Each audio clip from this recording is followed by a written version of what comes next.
సామెతల గ్రంథం 22వ అధ్యాయం, సామెతల గ్రంథం 22వ అధ్యాయం 29వ వాక్యాన్ని చదువుతారు చూడండి. 22వ అధ్యాయం 29వ వాక్యం.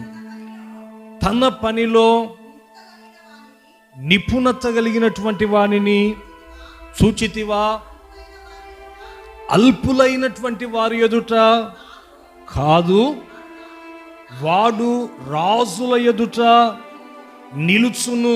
ఇప్పుడు మనం చదువుకున్నటువంటి ఒక వాక్య భాగంలో జ్ఞాని అయినటువంటి సొలొమోను ఒక చక్కటి మాట అంటున్నాడు. ఏంటి ఆ మాట అనంటే బాగా వినాలి. తన పనిలో నిపుణత గలవానిని నీవు చూచితివా అంటున్నాడు. తన పనిలో నిపుణత కలిగినటువంటి ఆ యొక్క వ్యక్తట ఈ మహాజ్ఞాని అయినటువంటి సొలొమోను ఏమని చెప్తున్నాడు అనంటే, తన పనిలో నిపుణత కలిగినటువంటి ఆ యొక్క వ్యక్తట అల్పులైనటువంటి వారి ఎదుట కాదు, కానీ ఎవరి ఎదుట కాదట, అల్పులైనటువంటి వారి ఎదుట కాదు, కానీ వారు ఎవరి దగ్గర నిలబడతారు అన్నట్టే జ్ఞాని అయినటువంటి సొలొమోను అంటున్నాడు, రాజుల ఎదుట, అధికారుల ఎదుట వారు నిలవబడతారు అనేసి చెప్తున్నట్లు మనం చూస్తూ ఉన్నాం. అంటే దేవుని బిడ్డలారా గమనించండి, ఈ రోజున మన దైనందిక జీవితాలలో మనం వర్ధిల్లాలి అనంటే మనకు ఉండవలసిన రెండవ శ్రేష్టమైన అనుభవం ఏమిటి అనంటే, మన పనిలో మనం ఏం కలిగి ఉండాలి అనంటే నిపుణతను కలిగి ఉండాలి. ఏం కలిగి ఉండాలి చెప్పండి? ఏం కలిగి ఉండాలి? పనిలో నిపుణత కలిగినటువంటి వాడట. అది ఏ పనైనా కావచ్చు. దేవుని బిడ్డలారా, అది తాపి పనైనా కావచ్చు, లేకపోతే ఒక గవర్నమెంట్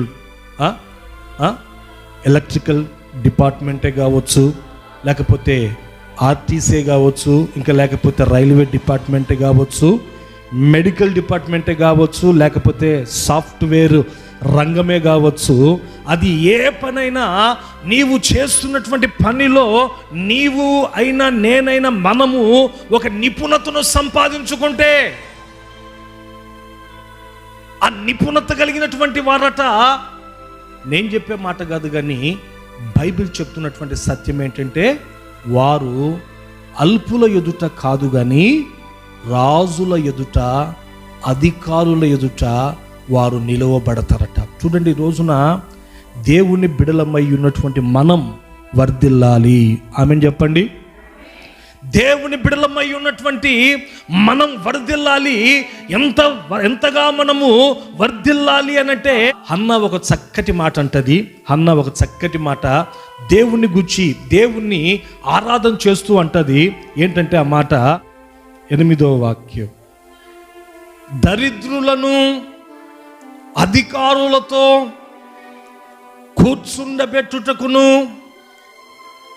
మహిమ కలిగినటువంటి సింహాసనమును స్వతంత్రింపజేయుటకును, వారిని మంటిలో నుండి ఎత్తువాడు ఆయనే, లేమిగల వారిని పెంట కుప్పల మీద నుండి లేవనెత్తువాడు ఆయనే. చూడండి దేవుని బిడ్డలారా, ఇక్కడ హన్న దేవుణ్ణి ఆరాధన చేస్తూ ఉంది.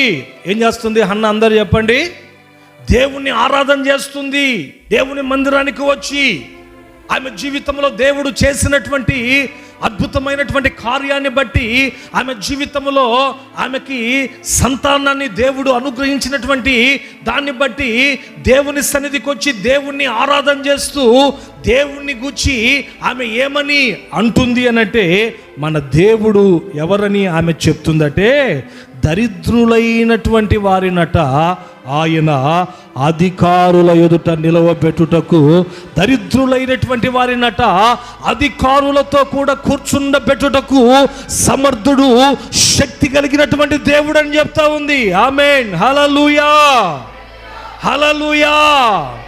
మరలా అంటుంది ఏమన్నట్టే, నీవు దరిద్రులైనటువంటి వారిని అధికారులతో కూర్చుండబెట్టడం మాత్రమే కాదు ప్రభువా, నీవు ఎవరినివి అనంటే అట్టి వారికి మహిమ కలిగినటువంటి సింహాసనముని స్వతంత్రింపజేయుటకును, మంటిలో నుండి వారిని పైకి ఎత్తువాడవు, పెంట కుప్పల మీద నుండి, లేమిలో నుండి పైకి ఎత్తువాడవు నీవే అని పాడుతున్నట్లుగా మనం చూస్తున్నాం. చూడండి, రోజున మనం ఆరాధిస్తున్నటువంటి యేసు ప్రభుల వారు ఎవరు అనంటే, ఆయన బిడలమై ఉన్నటువంటి మనల్ని దరిద్రతలోనే దరిద్రతలోనే ఉంచేటువంటి దేవుడు కాదు ఆయన.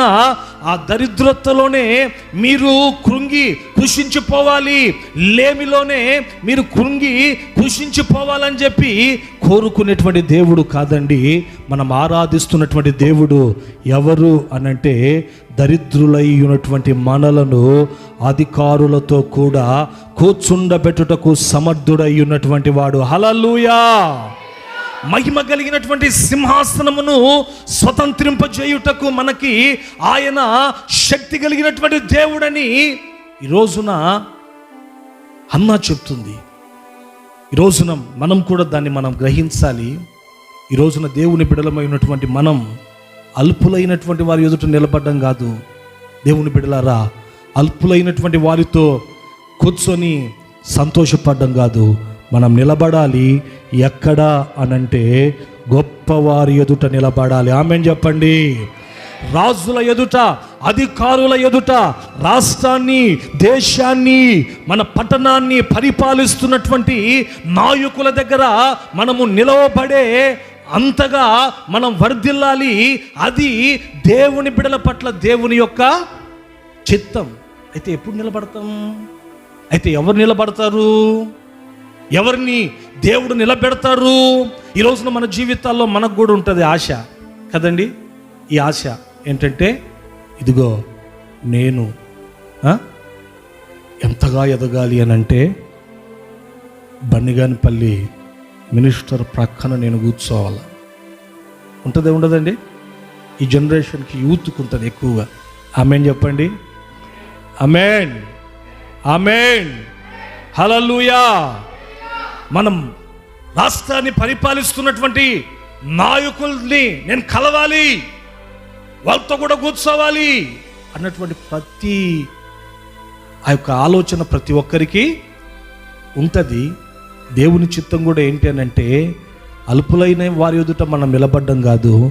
ఆయన ప్రణాళిక నా పట్ల, నీ పట్ల, మనందరి పట్ల ఏంటంటే, గొప్ప వ్యక్తుల దగ్గర మనము నిలవబడాలన్నదే దేవుని చిత్తం. ఆమేన్, హల్లెలూయా.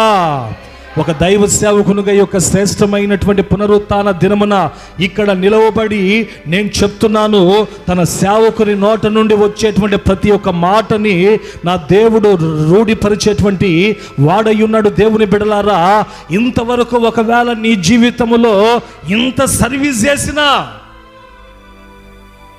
అల్పులైన వారి ఎదుటనే నువ్వు నిలవబడ్డావేమో, గొప్ప వ్యక్తులుగా నువ్వు నిలబడలేదేమో. ఇంకా ఈ రోజు నుండి నా దేవుడు చెప్తున్న మాట, ఈ మాట ఏంటి అనంటే, నిన్ను ఆయన గొప్పవారి ఎదుట నిలవబెట్టబోతున్నాడు. కొట్టు గట్టిగా చప్పట్లు, గట్టిగా గట్టిగా గట్టిగా గట్టిగా. నన్ను ఆయన గొప్పవారి ఎదుట నిలవబెట్టబోతున్నాడు. దేవుని బిడలారా, రాబోయే దినాలలో, రాబోయే రోజుల్లో నీవైనా నేనైనా మనమందరము అల్పుల ఎదుట కాదు కానీ దేశాన్ని, రాష్ట్రాన్ని పరిపాలిస్తున్నటువంటి నాయకుల ఎదుట ఆయన మనల్ని నిలవబెట్టబోతున్నాడు. అయితే మనం నిలబడాలి అనంటే, మన జీవితంలో మనకు ఉండవలసిన ఒక అనుభవం ఏంటి అనంటే, వాక్యము ఏమని చెప్తుందంటే, నీకైనా నాకైనా మనందరికీ ఉండవలసిన ఒక అనుభవం ఏంటంటే, మన పనిలో మనం దేనిని సంపాదించాలి అనంటే, ఒక నిపుణతను మనం సంపాదించాలి. ఏం సంపాదించాలి చెప్పండి? నిపుణతను. ఇంగ్లీష్లో ఏమంటారంటే స్కిల్ఫుల్.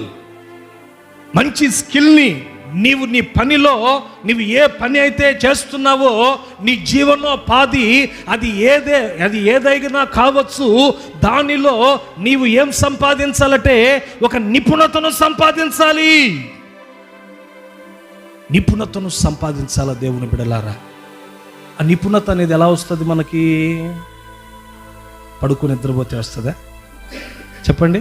చేతులెత్తి గట్టిగా ఒకసారి హల్లెలూయా చెప్పండి. ఆ నిపుణత అంటే ఎలా వస్తుంది? అది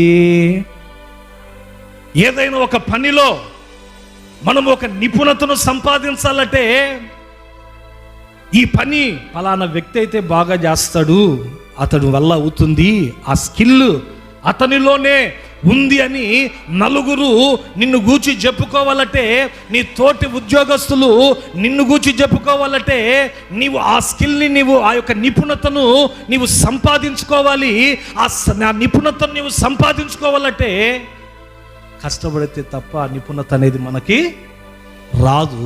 ఆ నిపుణతను సంపాదించాలంటే మనం ఏం చేయాలంటే మనము దాని కొరకు కష్టపడేటువంటి వ్యక్తులుగా మనం ఉండాలి.